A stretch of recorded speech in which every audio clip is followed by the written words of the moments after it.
Sup mga tropa, another day, another video tayo. May pasabog na naman si Ronin Network. So, familiar ba kayo sa mga questing platforms? Yung gagawa ka ng mission and bibigyan ka nila ng reward. If yes, congrats, you're early. Kasi kakalabas lang ni Ronin ng Ronin Arcade. So, what is Ronin Arcade ba? Isang platform where magko-complete ka ng quest and of course may rewards din siya.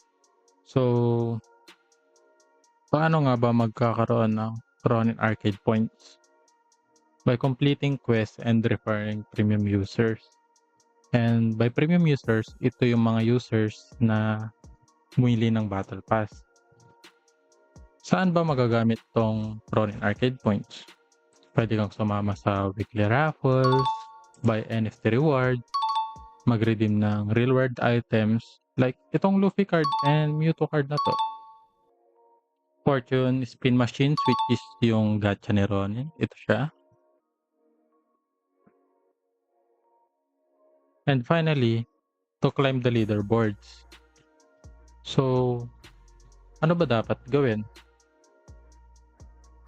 Complete quests, earn points, and redeem your points na naipon mo sa shop.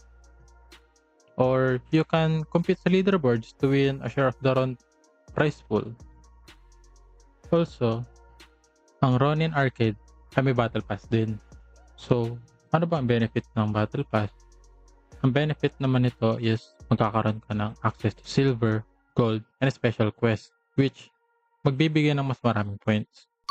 Magkakaroon ka rin additional skips in case na di mo gusto yung mission na nakuha mo. So, do your own research lang and of course, if you're competing, good luck. And yun lang for this video. Sana may natutunan kayong bago. Happy gaming mga tropa.